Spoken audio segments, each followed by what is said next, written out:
Well, thank you so much for joining us here on this webinar. And first to the audience that's joined us here, I want to thank you all for joining us this evening. It's a pleasure to be with you. I hope you and of course your families and your communities are all safe and healthy. And I want to first give you all a quick update on some of the things that were coming from our state capitol. We just concluded our session on August 31st. The legislature adjourned, and I was thrilled that 11 of my bills made it to the governor's desk and were all signed, no vetoes. But before we get into some of the specific election-related legislation, I wanted to share with you just a brief update. This year, I was honored to be appointed by Speaker Rennan to be the Assistant Majority Leader in the California Assembly. And through this role, I'm now better positioned to advocate for some of the real progressive change on a number of our priorities, including climate, housing, homelessness, transportation, public safety, and so much more. I take great pride in this opportunity, and we had, of course, an opportunity to vote for a lot of critical elections and voting access legislation this season. One of those that we passed was AB 2841, which will now require county election officials to notify a voter before canceling their registration and provide an opportunity for the voter to correct an erroneous cancellation. To fight disinformation, we passed AB 972, which would extend California's prohibition on distributing manipulated media of political candidates within 60 days of an election, unless it's labeled as manipulated. And to increase voter access, we supported and passed AB 2815, which will allow each California State University and UC student to have access to a vote by mail ballot drop location on campus. And by requiring the CSU campuses and requesting that our UC campuses have those provisions on each campus. Now, there were a host of other voting and election efforts that we were excited to support this season, but I'm going to save all that thunder for our wonderful Secretary of State. And to speak more about what California is doing to increase voter turnout and accessibility and trust, we are very excited to have her here tonight as our special guest, Dr. Shirley Weber. Dr. Weber was nominated to serve as California Secretary of State by Governor Newsom in December of 2020, right after I was sworn in. I was excited to serve with her in the Assembly, but more excited that our neighbor here in San Diego was the appointee to serve as Secretary of State. And of course, she assumed that office on January 21st, 2021. This makes her California's first Black Secretary of State and only the 5th African-American to serve as a state constitutional officer in California's 170-year history. That is amazing. Before her appointment, of course, Secretary Weber served 4 terms as an Assembly member representing San Diego's 79th Assembly District and served as a member of the chair of San Diego Unified School District, twice serving as a California elector, including the California College of Presidential Electors on December 14th of 2020. Without further ado, Secretary of State, Dr. Shirley Weber, welcome. Well, thank you, Chris. And it's always good to be with you. Yeah, I didn't get a chance to serve long with you in the Assembly, but I get a chance to watch you all the time and the great things that you're doing. And San Diego is truly fortunate to have you as one of its leaders. You know, one of the funny things that I discovered, and obviously San Diego's coming into its own, is that in the history of California, San Diego has only had 2 constitutional officers in the 170-year history of California. And the only other person was Pete Wilson. That's kind of, it's difficult to believe that with all the great folks we've had in California, we've not had constitutional officers. That is incredible history, and I'm certainly grateful that you today were living history and that you are now the second from San Diego, certainly not the last. Yeah, let's hope not. Definitely not the last. Definitely not the last. But it's good to be with you and your constituents and to witness the good work that you're doing, obviously, in the Assembly, and good congratulations on your success with all your bills. You know, thank you very much. Well, I want to start with the basics. Let's talk about being Secretary of State. Okay. How has that been? Some of your highlights in this time? I know you're, of course, up for election soon, but you know, you've been there for coming up on 2 years. Tell us about some of your highlights. Well, you know, I never do anything easy, Chris. And that's the unfortunate piece, that I'm looking for that cruise spot in life. But the interesting thing is that, I mean, we've had more elections and special elections than California could ever remember. In the last year and a half, we had about 25 elections. And that's unbelievable in any time frame. So I entered this position thinking that I'd have at least a moment to kind of learn the job and get into it, as normally what happens every 2 years, you get an election, and we just finished the presidential election. But between that big election and what's coming up November, we've had 25 different elections. We've had a lot of elections, special elections all over the place, people's resignation, changing positions, going to Washington. And so we've been in charge. And so I hit the ground with all the different elections coming up, learning elections while administering elections, and then to have a recall that the whole nation was watching, demanded a tremendous amount of effort, as well as the fact that we're dealing with so many other issues beyond elections. But just looking at elections itself, the whole issue of the deniers and things didn't happen and all that other stuff that happens in other states, we get some of that here too. We have probably record number of lawsuits that we've had, many of them not going anywhere, but definitely consuming the time of my staff to respond to all of the lawsuits and the Public Records Acts and so forth and so on. So it's been a phenomenal year and a half. I'm telling you, there's no moment of silence or quiet in the Secretary of State's office. Tremendous. Well, we're grateful that you hit the ground running and that you were able to execute these elections and guide a lot of our elections officials at the county so flawlessly. It's important that we get them right, and I know you and you've got a very wonderful team with you as well that's helping our state. Can you explain maybe for some of the basics when it comes to voting access? We're really proud in California, unlike a lot of other states, that we pride in the ability to really increase and support a person's right to vote. Can you explain who is eligible to vote in California and how they register to vote? The unique thing is that we've expanded the whole issue of registration. That's first of all. We even have students who can register to vote when they're online registering for their classes. So we make it accessible for our college students to click on it, and basically there's the registrar of voters opportunity for them to register to vote. You can register through DMV, you can register online, you can actually pick up if you want paper registration, you can do that. So we've opened up a number of opportunities for people to register to vote and to be counted. And so that in itself is great. We also have opened up the opportunity for those 16 to 18 to pre-register to vote. So when you pre-register, and we're in high schools now, pre-registering 16 and 17-year-olds. When you pre-register, we kind of follow you until you become 18, and then we constantly send you notices. And eventually, when it's your time to vote, we send you the big congratulations. Now is your time to go to the polls. So we're trying to get young people 16 and 18 to think about voting and getting them registered, pre-registered to vote, and then inviting them to serve at the polls. So they get a sense that elections and elections are really something that they can do and be a part of. So it's really easy to register to vote. We also have the ability to, our deadline comes up to October 24th, but we also have the opportunity for people to register the day of the election. And so you can go and register the day of the election. Your registration will be taken with your identification. And then we have to verify that you are eligible to vote, that you haven't registered somewhere else. And once we do that, you're considered a provisional ballot and then count it in the count that's there. So unlike some states, California has same day registration, same day voting, because we really want everyone to vote. So we've opened up this franchise so that it's not punitive in any way. So we do all of that. Anyone who is physically not sitting in a state or federal prison for a felony is eligible to vote in California. If you're in jail, you're eligible to vote. If you're a former offender, you're eligible to vote. If you're on parole or probation, you're eligible in California to vote. So when I go to places and I'm seeing people sitting in the audience, I tell everybody, if you're a US citizen and a resident of California, you can vote. I don't care what your past has been about, whether you've committed felonies or whatever. You're no longer under the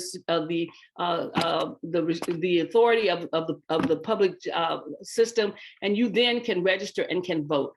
And so that in itself is very liberating for people, because oftentimes they thought because they were an ex-felon they could not vote. They can vote. And so we've really opened up this franchise of voting very broadly in California, and we've seen the numbers grow to about 27 million folks are eligible or eligible to vote. 82% of them are currently registered. So we've got some great registration, 82%.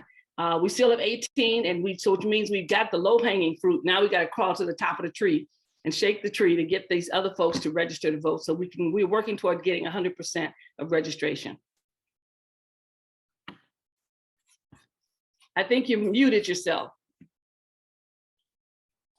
Thank you, Dr. Weber. Yeah, no, I'm grateful that we're here in California where we take pride and we're so proactive in trying to make sure that everybody has the opportunity and the access to be able to vote through multiple means. So I'm grateful that you continue to think about creative ways to make sure that people understand their rights and that we encourage them to take advantage of that registration. Now, we've heard from other states that, we've been inundated with the news that, other states are enacting legislation to impede voting access, particularly to minority voters. So can you maybe describe some of the measures that are in place in California to protect every Californian's right to vote? Well, we put the fact that we've opened it up, that our legislature, thanks to you and everyone else, is not engaging in the same kind of activity that's happening across the nation, where people are creating laws that are just absolutely ridiculous concerning who can vote, but more importantly, what you can do on the day of voting. And if you don't vote if you're not on the voters roll, then they can take you off if you didn't vote one time. So the others have those things. We have not enacted any of those, but what we have done is to make sure that those who come to our polls are safe and secure. We made sure that those who work at the polls, because there's been some attacks on our poll workers, interestingly enough.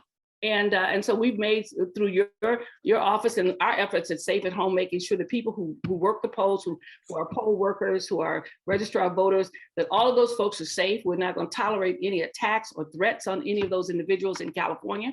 So as a result, we have made sure that is clear. We get out as much information as possible. We've made the voting 8 to 10 days so that people have the ability to vote over more than one day. But we also given everybody now a vote by mail ballot, so you don't have to feel intimidated and those kinds of things, because you can vote by mail, and everyone gets a vote by mail ballot in California, and that gives you the assurance that you're going to get that ballot at home. You can mail it as soon as you get it and turn it in, and as a result, we've assured you that you have this comfort that knowing that we're not going to have these obstacles and barriers to your voting. Other states have created them, artificial barriers that are necessary, that you can't do certain things, like they in Georgia, you can't have voting on Sunday after 12 o'clock. And why? Because the churches in Georgia used to use buses to take people to the polls to vote. And when did that occur? Generally after 12 o'clock. And so as a result, now they've outlawed voting on Sunday after 12 o'clock. I mean, some of the stuff is just so ridiculous and so targeted. You can't get a person to drink of water in line in Georgia. And as hot as it is, and how they gerrymandered the district so that there's long lines and very few places, opportunities for people to register to vote, is ridiculous.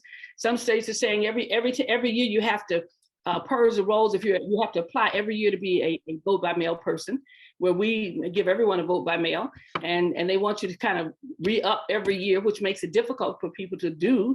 And so there's just an awful lot of obstacles they put in the way. We have removed those obstacles. We have made sure that we have voting boxes.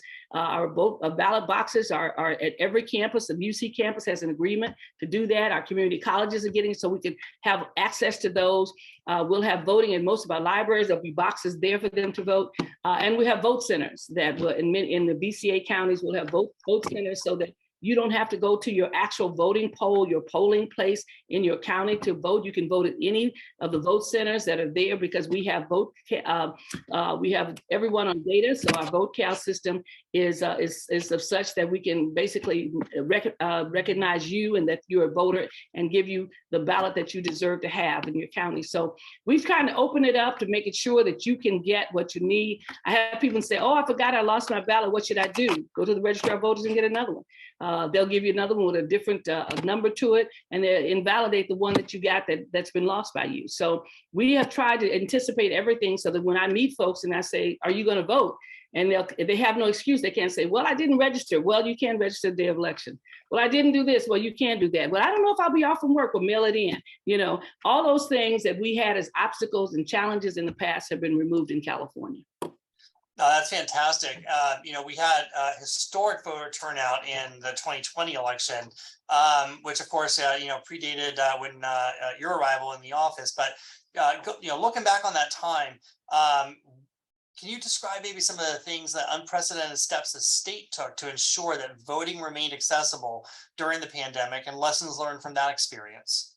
Well, one of the things, and there's good things with the pandemic, and even though nobody wants it to come back, but it forced us to do things. forced us to do things that we knew were right. When I was on the elections committee, we had vote by mail, but we could not convince our counties and others that they could do this. They thought it would be too difficult, too expensive, so forth and so on, and it would be cumbersome. And so we had a few counties who took it up, who decided they were going to do vote by mail, but not everyone. Well, when COVID came, we realized, how are we going to encourage people to go and vote and be safe at the same time? Because people didn't want to stand in line with others. We still had the pandemic kind of raging. What are we going to do? And so at that point, that's when they decided that, well, hey, there's our opportunity. Let's do vote by mail. And so the legislature funded vote by mail. And it was interesting because when I came into office, I called every registrar of voters to say hello and introduce myself and what have you. Every last one of them told me, I said, what did you really, what did you want to, we do that you want to continue? And they all said the same thing. We like vote by mail. And they were the ones who were hesitant about vote by mail. They said their board of supervisors thought that it went well, that it was a great thing to do. And it got lots of people out to vote. It also got us the ability to count votes faster because votes came in early. And it was interesting that through the pandemic, we ended up with this reality that we can do vote by mail as a state and it won't break the bank. And so as a result, we came up and the legislature now has made vote by mail the standard in California. It's been the standard in other states, but finally it's in California. It's not the boogaboo that everybody thought it would be in terms of vote by mail. So that was one of the good things from the pandemic that we did. And we continue to do that. And we've also seen the increase in the number of what they call the Voter Choice Act counties, which are counties that had vote by mail, but also they have more money to send out notices, and they do that, as well as the fact that they have more days to vote. Their theme is more days and more ways. And they basically have at least 10 days in which they have their vote centers open so people can actually physically go in and vote 10 days before the actual election itself.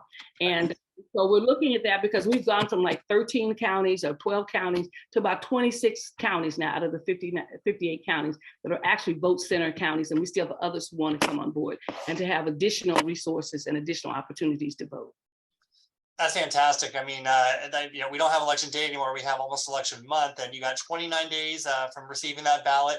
You can turn it in by mail. You can drop it off at the vote centers. You can actually take it to the polling place that election weekend. We've thought probably through every different little permutation of how to vote and what that access point should look like. And so hopefully we're not, there's no other excuses out there. But I think that it's because of your proactive leadership that we're able to enjoy that. And have that confidence as voters and as a citizenry, right? Yeah. I want to talk a little bit about voter engagement and trust. We did a lot to work on that, even during the difficult times of the pandemic. But we've seen a lot of misinformation, sometimes intimidation. Where can constituents go to be able to assure that the election information that they're receiving, like eligibility and the date and voting restrictions, that all of that is accurate? I tell folks it's amazing. Our website, the sos.ca.gov, is a really excellent resource because there's almost any information you want about elections is on that website. Whether you want to know who's on the ballot, whether you want to know what the propositions are, the pros and the cons, all of our material is on there, and you get a chance to see very quickly firsthand who's eligible to vote, where your vote center is, where your precinct is. All of those things are on the website. And so it's important that people go into that website and then they can go into other websites, the county and others, to get additional information. But we have really tried to make it really easy for folks to have all that information. In addition to that, we do have on what's listed on our website. We do have a hotline. That's on and available, and it's on the day of the elections. It's on before. You can call the hotline even now and ask questions or send questions in, and you'll get a response to it. But we have lots of information, and I encourage people to go to the website because many of them think, well, go to the website, you just get the standard stuff. We're forever adding material to that website concerning voting and voting rights and where opportunities are to vote and what they should expect and a timeline for this that's coming and that's coming. All those kinds of things are on our website. And that's really, really important. Concerning misinformation and disinformation, we have a whole operation in office who does nothing but that. In fact, I met with them today and they said they are exhausted, but they're still leisurely focused on the election because they deal with all the stuff. They deal with social media. We monitor social media. We get lots of things that come in. We basically go through that, look at it, see what's correct or not, change, basically let people know what the correct information is and the source from where that information came. And then we inform the social media platform. They say this, and whether it's Facebook or Twitter, this is what was on your platform. This is the truth. This is the information, and shared with them so they can go in themselves and correct it. So they don't have to totally rely just upon what they see.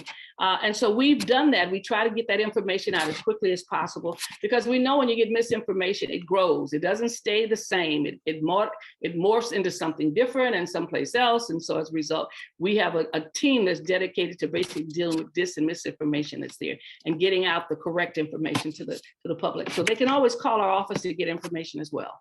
You know, one of the things that I like that your office developed to ensure that your vote is counted is you can go on there and I think click that button that signs you up to be able to track your voter. So you get a text message or an email, right? Whenever your ballot goes out, when it is received, when it is counted, anything that comes, that gives you a couple of weeks if you need to correct something that's not, you didn't put the signature on the back. Thank you for that advancement. I think it's, comes directly to your own cell phone, and you just have that extra assurance that your vote is being counted. But it really, because even though you've done that, I know myself, I'm on it and I click it. And then when it clicks and it says, oh, my ballot has been received, I'm like, oh, wow, it got there, as if it wouldn't get there. I'm excited about the ting and the fact that it said, oh, we counted your ballot. Oh my God, I'm in, said, so it does work. Where's my ballot? And that whole thing that follows you, you can get a message from you, because all of our ballots are labeled. Yep. And as with the code, and so when your ballot is coming in and when they've gotten it and when it's been received and when, all that good stuff. So that helps a lot for people with the assurance that their ballot is there and they can track it themselves. Yeah. Even when the post office receives it, I think from USPS, it knows that, and so that it's in the care of the Postal Service as well. It's just really been a great advancement, and I appreciate that. You were talking about misinformation and voter trust. And we hear this especially from some of the other states around us that had a lot of doubts and audits and people saying that, things were not counted accurately, and, that there was, sabotage on the voting machines. Of course, those audits, produced essentially no difference in the outcome after all that time and expense. But for California's purposes, how do you describe when the question comes up that our voting machines are accurate, and how do we make sure that the certification process, ensures that accuracy? Well, every machine, no matter how long it's been in operation or whatever, has to be verified and certified before it goes into an election.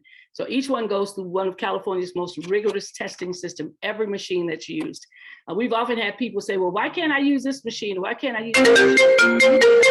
Because of the fact that obviously that is not something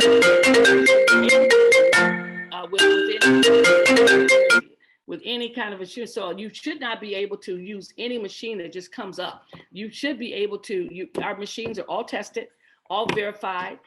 There's a really extensive process. I've even had folks who want to do open source and want us to approve their process without the machines being verified. Even they said, it's just a small sample. I said, no machine is open and available that has not been certified by us to be safe. And so we do that, and we do a rigorous form of testing on every machine that is used in our system. And people should know that happens, and we're pretty adamant about it. There's no differences there. And then during the process, those who want to see the counting of the ballots, they can go to the registrar of voters. We have rooms that people can I've been in some registrar of voters office that have a hall down the center, and you can walk in that hall and with glasses on both sides, so you can see folks opening the ballots and doing the kinds of things that are necessary. So you can't go in, you can't interfere, you can't count the ballots, but you can actually observe it being done. And a lot of folks will come and then discover what is really rather boring. I mean, there's nothing that exciting about it. And once they satisfy themselves that they can do this, that it's open, they're content. So we've done that work that's there. And if any any concern or allegation, because when you're dealing with 40 million Californians, you're bound to have a glitch somewhere. But we investigate everything that's there to make sure that all of our ballots have basically gone through the machines. Every vote has been counted. And then after the whole election process, we have another process that we do a 1% count to verify that the results should have actually been the results that we saw. So we spend a lot of time verifying that, and we share that information with anyone who wants to have it, who wants to talk about it. We do. People have their own views. I mean, I was with the group this morning in one of the medias, and I was saying, there's some groups who will never give up. They say that they want all ballots counted by hand. There's a group that actually literally believes we can count 22 million ballots by hand and deliver a decision in a reasonable amount of time.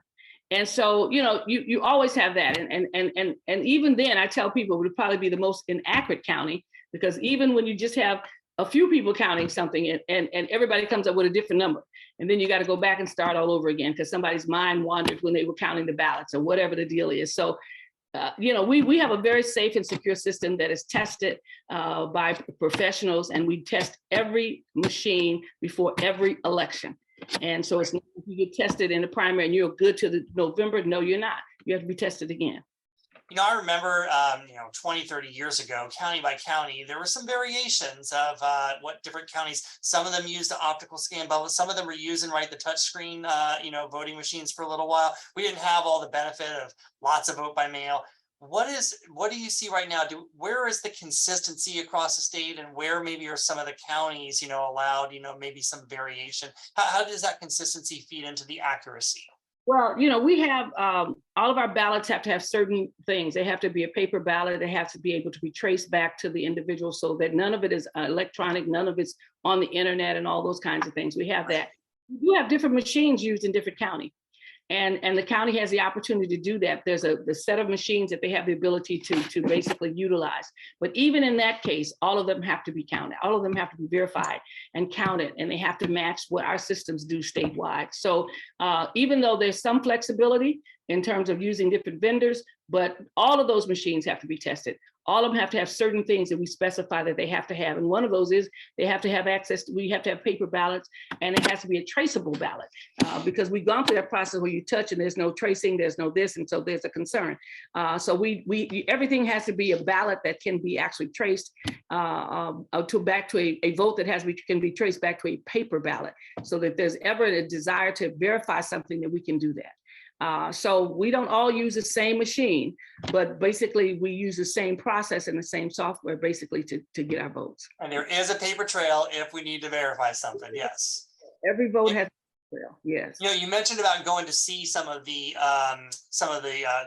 action and process. And we have heard, or there can be some disruptive individuals that are out there who want to cause discord with our elections, and hopefully we won't see hardly any of that here in California. But for those that are out there, what would somebody do if you're a citizen or an elections official, if you see intimidation or manipulation or just general harassment? And what do you do maybe also if somebody is there like at your doorstep, trying to tell you that they want to take your ballot from you or you shouldn't do? Talk about intimidation a little bit and what a voter's options are. Well, first of all, your option is to say no. Someone tries to take your ballot, you close your door and say no. We also have seen some folks more recently who have started polling voters, getting the voter roll and going and knocking on doors and asking people if they're really the person they are and are they a citizen. So this is a form of intimidation. Right. That's been happening in some places. So we've begun to investigate them because they don't have the right to do that, and trying to educate people. You don't have a right to let people come knock on your door and ask, what are you registered as? Or to try to ask questions. Are you really registered? Are you really a citizen? They don't have the right to ask you those questions. That's an intimidation that some people try to use to keep people from voting and those kinds of things. Someone wants to take your ballot, you say no. But in addition to that, you call our office, you call our hotline, you let us know what's going on so that we can then investigate it. Because some of these things, folks are breaking the law, and we do have access to make sure that if they are breaking the law, then our Attorney General is going to prosecute them. So is our FBI and others, because voting is an act that they cannot just walk over. It is a federal offense when you do certain kinds of things. So we have that occurring, even though we don't have what happens in other states. We have folks doing some of the same things here. coming in and trying to intimidate people, intimidate workers. We, through the legislature, we just expanded our Safe at Home program, which was once for domestic violence. And now it's a Safe at Home program that keeps the address of individuals private and so forth and so on, because we've had folks trying to intimidate our poll workers, and people Right. who register our voters, harassing them and telling them that they should do certain other kinds of things. And I know where you live and all those kinds of things. So we do have some of that in California. The good thing is that it's not sanctioned by the government, and that we fight back, and we will make sure that anyone who's being intimidated will be prosecuted to the full extent of the law. They cannot go around intimidating people about voting. We've had folks who've tried to, sometimes I've seen in some records where they've tried to block the voting place when we had polls, and we have to have folks to go in and remove some of the individuals, or either make them move their cars that were blocking the driveways and all these kinds of things. So people try small things that they can do to try to get away with it. We don't tolerate any of it in California. And so we make sure that we have our teams are ready and prepared. And even those, I was talking with someone the other day who was talking about they work at the polls, and they've had to put people out of the polls who came in trying to cause confusion. And they call the police and call others to come in our office and to have these people removed, because they can't do things. People come and say, well, I got, my First Amendment rights, so I can have freedom of speech. Well, no, you can't. Not up in here. Not at this time, at this moment, in this polling place. In this manner. And For that purpose. Exactly. And we sent a list out from our Attorney General to all of our registrar voters and others, so they know what the rules are, what they have the authority to fight back on and to call us about, and those kinds of things. I said, because you don't have to be intimidated. You don't have to be physically attacked. We've had folks who try to do that in terms of offices and bum rush the offices. They don't have a right to do that to you. No. So we have made very clear in no uncertain terms that we're not going to tolerate that, because once you start letting people intimidate folks in voting, you basically undermine your system, just like other countries that have fallen and lost their democracy, because you let some bullies come in and intimidate people from voting. And then when that happens, you don't have a free system that people feel comfortable in going into without somehow or another putting themselves, their lives, or their professions at risk. So we respond to all of those little things that look small, but we make sure that people understand they violated the law and there's going to be consequences for it. Thank you for that. It gives me a lot of assurances, and kind of just the opposite kind of experience. Let's talk about something positive. For engaging fellow neighbors, how do we encourage people to be able to engage and turn out in their communities? What can advocates do to increase voting enthusiasm? Well, if there are advocates out there, I think one of the things they can do is figure out what the real challenge is in their community. Sometimes the challenge is people don't understand the initiatives. So I sometimes tell people who are really out there and want to do things in your neighborhood, invite your neighbors over to talk about the initiatives and what they really mean, and what the pros and cons, because in some communities, that's the biggest issue. They don't understand the initiatives. They know who they want to vote for. They know how to use the ballot, but they don't understand the content of the initiatives. And that is sometimes frustrating to folks who don't understand it. I tell folks all the time, I said, get engaged in whatever's going on in your community around elections. Make sure that everybody in your neighborhood got the ballot they needed. If you know neighbors, making sure that if they have transportation issues, even though they shouldn't have any now, but still like to go to the polls and vote, so making sure that those things are there, making sure they get the information. We've got lots of information in our office that people can request, and they can just go by their neighbor and say, listen, here's the hotline for registration. Here's this. If you run into any problem with voting, let me know. Very few of us ever ask our neighbors if they're registered to vote. And we'll discover that they're not, and maybe their kids are not. It's almost like a question about religion. Don't ask people about their religion. It's like, don't ask them if they're registered to vote. I'm often amazed when I say things to people and I say, well, you're registered to vote. And they go, no, I'm not. What? I'm shocked because they're not registered to vote. And so sometimes the persons who you think ought to be registered to vote are not. And so I tell people all the time, ask your neighbors, ask your friends, say, listen, I'm walking the neighborhood today and I want to make sure all my neighbors are registered to vote. Are you registered to vote? And if not, register them, because maybe no one has come by, they moved, they didn't change their registration, they don't feel like dealing with the internet, whatever the thing is. Don't be afraid to ask your neighbor and your friends and your family if they're registered to vote. You often discover that there's a whole swath of your relatives who are not registered to vote. And it's shocking to you that they're not. And so you really have to, I tell people, be bold enough to ask, and you'd be surprised how you can help folks who've not registered to vote because they didn't know what to do. And they just didn't think about it every day. And you did Well, what? no, you're right. They want to register to vote and they have to cast their vote. So we have to ask our family and neighbors, did you get that in? Yes, and cast their votes. So it's really interesting that sometimes I discover that people who I thought were registered to vote are not. Mhm. Shocking to me, and I'm thinking, oh my God, I didn't do my work. I should have done this a long time ago. But I tell everybody, wherever they are, I said, listen, ask all your relatives, your cousins, your nieces, your nephews, ask them if they're registered to vote. Thank you. Well, for those in the audience joining us tonight, if you have any questions for Dr. Weber around voting, we want to make sure that we were able to capture those, and we'll get to those in a second. Feel free to use the chat function on the Zoom to be able to ask that question, and we will filter those and make sure that we can get to those tonight. But before we get there, while our audience is thinking of those, I got two more questions for you. One's about the past and one's about the future. You've been in leader in our state for some time. And I wondered, and we've seen this evolution, these advancements, especially in just the last decade. What do you remember from our own history here in California in terms of, was there much opposition in the fight for voting rights? And, what must we reflect on as Californians? Well, we did a forum the other night at Cal State Sacramento, and we had someone from the Native American community. We had a gentleman from the API community and an African-American community and from Latino community. And it was interesting because each one chronicled things that happened in California that made it difficult for them to vote, to register to vote. Native Americans talk about the lack that there weren't polling places on their reservations and they didn't have certain things as access. And there was confusion about being a sovereign nation and still being in the United States and could they have a right to vote? And many of them didn't register to vote because they thought it wasn't that they didn't have the opportunity, that this was something that they could do. And so over the years, now we've gotten the information out that they can. So I think those are the kinds of issues that have been out there. It was very difficult to get African-American communities to vote by mail. It really, really was initially. And I say that because I remember when one of our senators, Steve Peace, ran for office and he had an election around Christmas time, and it was really going to be hard campaigning because it was a special election. And he wanted people to vote by mail.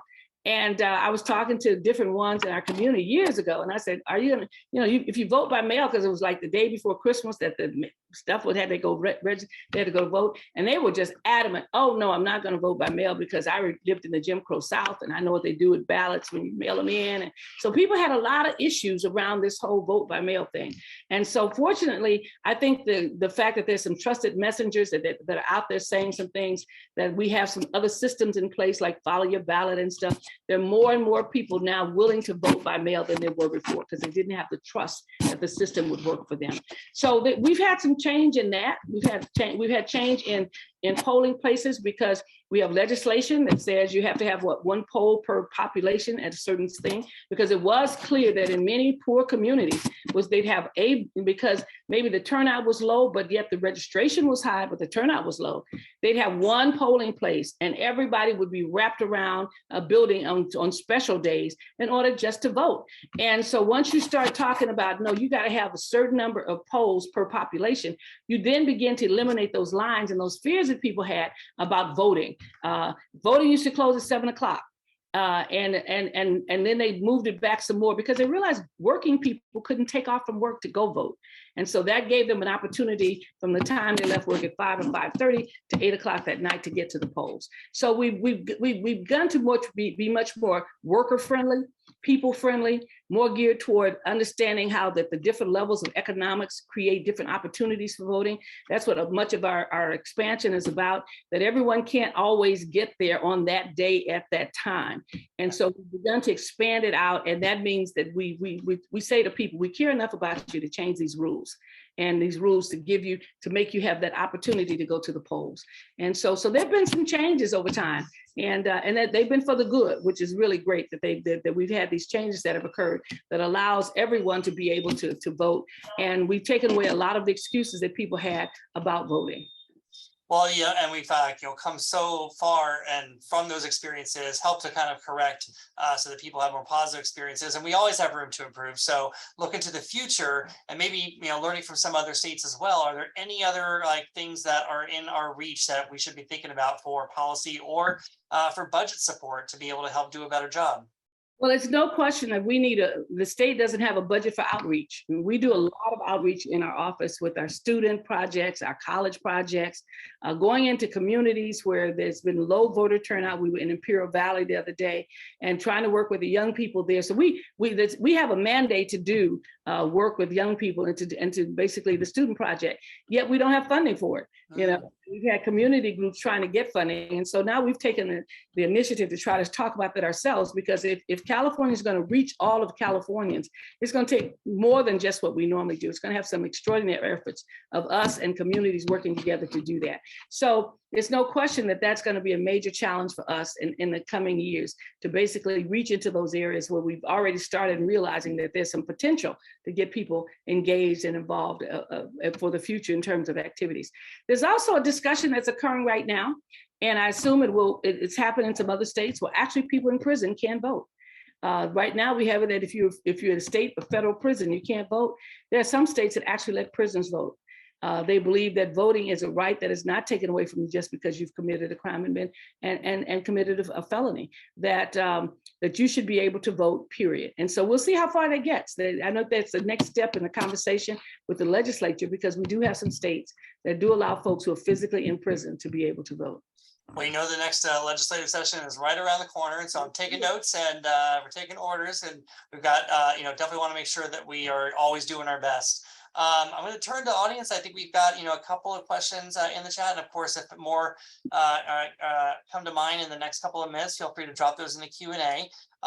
We had one that, I want to answer a different way. And I appreciate, we've got homelessness is one of our biggest issues in all of our cities, definitely here in our communities. And while I'm not going to, probably not the right time right here with this audience to, get into so many of the things that we're trying to tackle around those solutions. I did want to ask, can you talk about our homeless individuals, and they have the right to vote? What are some things that, local governments or counties can be doing to ensure that even our unsheltered population has access to voting?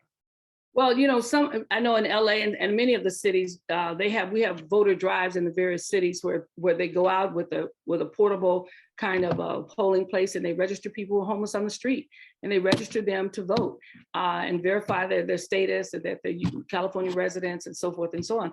And then those mobile places go back again. And even though those persons can go to vote centers, we have mobile vote centers that go into different communities, particularly like LA, that has lots of homeless folks.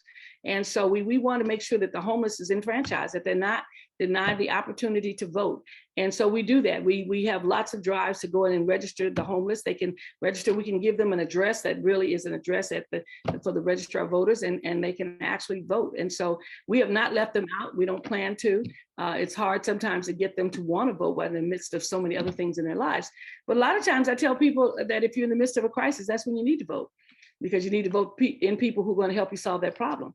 And as long as if you don't believe you're powerful, if you're organized, you will be. And so as a result, the homeless needs to basically still exercise their right to vote and select people for the legislature and their city council who are going to be friendly towards solving the problem of homelessness. Yes. Yeah, thank you for that. And, for all of our constituents online, for these or other topics, you can always reach out to me through our district office, and we can certainly expand on, a lot of other substance that we want to talk around these important issues. But there's one more question here, and I don't want to get into the details because it probably, needs to remain a little secure, but we are ever evolving in an age of technology. And can you talk a little bit about cybersecurity and cyber attacks, and how that is something that your office has thought about safeguarding against, and to again ensure the integrity of our elections?